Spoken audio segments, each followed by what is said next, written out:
चंपारण का जब नाम आता है तो परिसीमन हुआ चंपारण का 2008-9 में, ठीक है। चंपारण को डिवाइड किया गया, पूर्वी चंपारण और पश्चिमी चंपारण। राधा मोहन सिंह के मित्र हैं संजय जायसवाल, जो बिहार के प्रदेश अध्यक्ष भी थे पहले। जय वीरू की जो जोड़ी है राधा मोहन सिंह और संजय जायसवाल की, राधा मोहन सिंह भी 2009 में चुनाव जीते, संजय जायसवाल भी 2009 में चुनाव जीते। 2014 में राधा मोहन सिंह भी चुनाव जीते मोतिहारी से, और 2014 में बेतिया से संजय जायसवाल भी जीते। 2019 में राधा मोहन सिंह मोतिहारी से चुनाव जीते और 2019 में संजय जायसवाल भी चुनाव जीते। तो इन लोगों की जोड़ी टूट नहीं रही है, सबसे बड़ा बात। अब यहां पर किसको ऐसा प्रत्याशी बनाया जाए महागठबंधन के द्वारा कि वो सीट महागठबंधन के खाते में जाए। अगर राजद के खाते में टिकट जाता है तब सोचने वाली बात होगी कि वहां पे प्रत्याशी किसको बनाया जाए, क्योंकि एक आदमी जो विनोद श्रीवास्तव है वो लालू यादव जब रेल मिनिस्टर थे तब उनके पीए थे। अखिलेश प्रसाद सिंह 2004 से 2009 तक वो वहां के सांसद रहे और वो आदमी वहां पर काम किए, विकास किए। अगर जनता दल यूनाइटेड और राष्ट्रीय जनता दल, कांग्रेस, सीपीआई, ये सारा पार्टी मिल करके एक प्रत्याशी अगर अखिलेश प्रसाद सिंह को मोतिहारी से टिकट देती है तो जाहिर सी बात है कि मोतिहारी की जनता हो सकता है कि उनको चुन ले। राजेश जी जो केसरिया के विधायक है, अभी कल्याणपुर के जो विधायक हैं मनोज यादव, वो भी तैयारी में लगे हुए हैं राष्ट्रीय जनता दल की तरफ से कि अगर टिकट मिलता है राजद को तो ये अपनी दावेदारी पेश कर रहे हैं। देखिए 2024 लोकसभा चुनाव करीब है और बिहार में जो तैयारी है वो शुरू हो चुकी है। जैसा कि हमने आपसे वादा किया था कि हम हर लोकसभा सीट पर चर्चा करेंगे, विश्लेषण करेंगे, कब किस सीट पर किसका कब्जा रहा है वो भी हम बताएंगे। तो आज हम पिछले बार यानी 2019 लोकसभा चुनाव में जिस सीट पर सबकी नजर थी उसी सीट की चर्चा करेंगे। केशव जी आप भी जान ही रहे हैं, पूर्वी चंपारण की बात कर रहे हैं। पिछले बार 2019 में बड़ा हॉट सीट माना जा रहा था, पूरे हिंदुस्तान की नज़र और भाजपा भी दमखम लगा रही थी। इस बार भी माहौल क्या है? पूर्वी चंपारण में तो हैट्रिक मार चुके हैं राधा मोहन सिंह, लेकिन क्या इंडिया अलायंस के आने के बाद फर्क पड़ेगा भाजपा का? देखिए सवाल यह है कि पूर्वी चंपारण के लोग किसे वोट देने वाले हैं, क्योंकि उनके पास में कोई ऑप्शन नहीं है। राधा मोहन सिंह लगातार तीसरी बार वहां से जीते, 2009, 2014, 2019 तीन बार जीते। हम आपको उनका थोड़ा सा बैकग्राउंड बताते हैं। राधा मोहन सिंह 1949 में जन्म लिए और 1949 से उसके बाद अगर देखिएगा उनका कैरियर तो एमएस कॉलेज मोतिहारी का एक प्रतिष्ठित कॉलेज है, वहां से पढ़ाई लिखाई किए और उसके बाद वो संघ से जुड़े, भारतीय जनता पार्टी से जुड़े और उसके बाद अगर देखिएगा तो राधा मोहन सिंह मात्र 40 वर्ष की उम्र में थे और 1989 में पहली बार वो प्रभावती गुप्ता को चुनाव में हराए थे। फिर 1996 में जब वो कमला मिश्रा मधुकर जो थे उनको चुनाव हराए थे और 1999 से 2004 के बीच में जब उनके खिलाफ रामा देवी खड़ी हुई थी जो शिवहर से अभी सांसद है भाजपा की, दोनों भाजपा से, तो इनको हराए थे। और उसके बाद से अगर आप आंकड़ा उठा करके देखिएगा तो 2009 में वो अखिलेश प्रसाद सिंह को चुनाव में हराए थे और 2014 में विनोद श्रीवास्तव को और 2019 में फिर चुनाव जीत करके सदन में पहुंचे। 2014 से 2019 के बीच में उनको केंद्रीय मंत्री भी बनाया गया था, कृषि मंत्री बने हुए थे। अब थोड़ा सा इतिहास ये भी जान लीजिए कि जो चंपारण है वहां वोटर क्या है और चंपारण के वोटर आखिर में राधा मोहन सिंह को तीसरी बार सदन में क्यों भेज देते हैं। दो नाम आता है। एक चीज आपसे भी ये कहेंगे केशव जी, उससे पहले ये बता दीजिए क्योंकि 1952 से लेकर 72 तक कांग्रेस का कब्जा रहा है उस सीट बिल्कुल पर। बिल्कुल एक लंबे समय तक कांग्रेस वहां पर बैठी हुई थी कब्जा जमा कर। विभूति मिश्रा 1952 से लेकर के 1972 तक कंटिन्यू वहां पर सिटिंग कैंडिडेट रहे, जीतते आए। लेकिन सबसे बड़ा बात है कि इस बार 2024 में कौन आदमी जीतेगा, क्योंकि दो नाम, चंपारण का जब नाम आता है तो परिसीमन हुआ चंपारण का 2008-9 में, ठीक है। 2008-9 में एक सांसद, एक और नया सीट बना, चंपारण को डिवाइड किया गया, पूर्वी चंपारण और पश्चिमी चंपारण।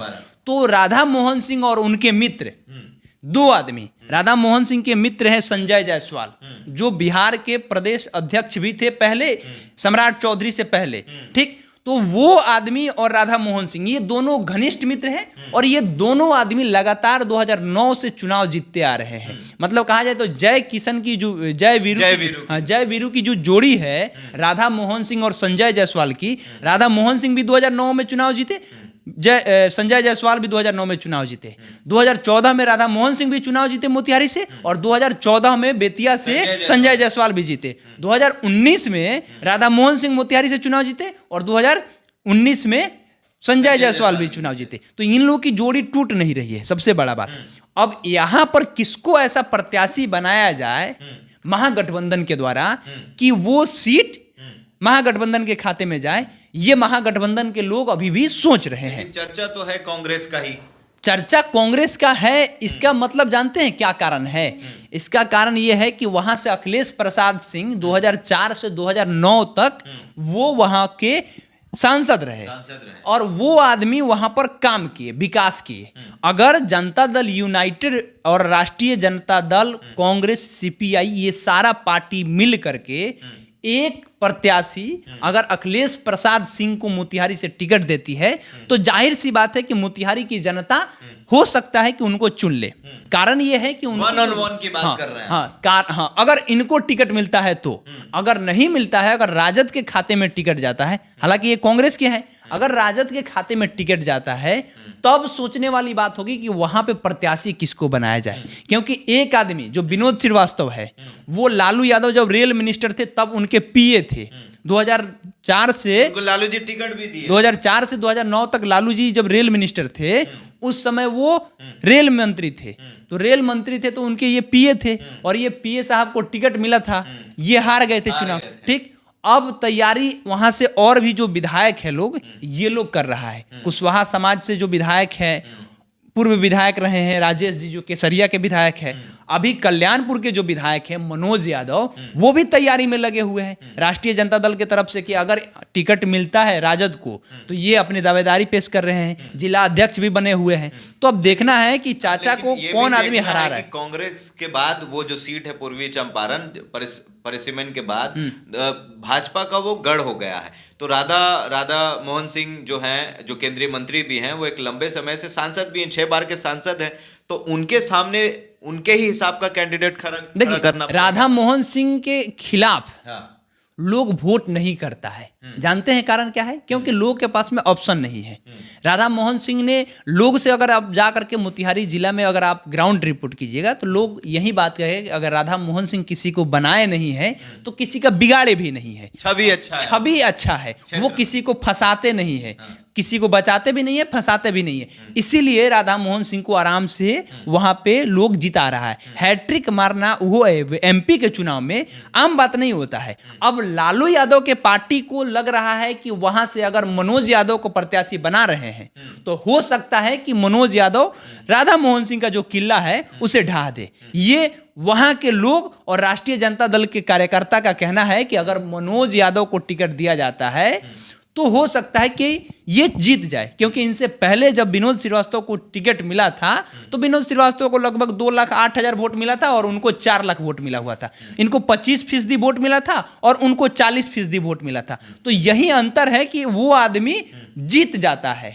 कारण यह है कि उनके सामने में जो प्रत्याशी है वो बौना हो जाता है, मतलब छोटा हो जाता है। ये स्थिति है, राधा मोहन सिंह जीत जाते हैं। चलिए, तो पूर्वी चंपारण में अभी तक जो किला है 72 के बाद देखा जाए तो जनता दल राजद, लेकिन 2009 के बाद 2019 तक जो किला है वो भाजपा का किला बन गया है और राधा मोहन सिंह जो हैं वो लगातार 3 बार से वहां सांसद बने आ रहे हैं। लोगों की जो पहली पसंद है वो राधा मोहन सिंह है। लेकिन अब देखना यह होगा कि 2024 लोकसभा चुनाव में भी जो पूर्वी चंपारण है वो पिछले बार के ही तरह हॉट सीट होने वाला है। लेकिन इस बार जो है 1 on 1 की बात होगी। एक तरफ इंडिया अलायंस के कैंडिडेट होंगे तो दूसरे तरफ भाजपा के कैंडिडेट होंगे। तो इस बार देखना होगा कि क्या चौथी बार भाजपा के प्रत्याशी राधा मोहन सिंह चुनाव जीत पाते हैं कि नहीं। बहरहाल आपकी क्या प्रतिक्रिया हमारे कमेंट बॉक्स में जरूर बताइएगा। आपको हमारा यह वीडियो कैसा लगा हमारे कमेंट बॉक्स में जरूर बताइएगा। अगर आप हमारे फेसबुक पेज पर हैं तो फॉलो कीजिए, अगर आप हमारे यूट्यूब चैनल पर हैं तो सब्सक्राइब करिए। बहुत बहुत धन्यवाद।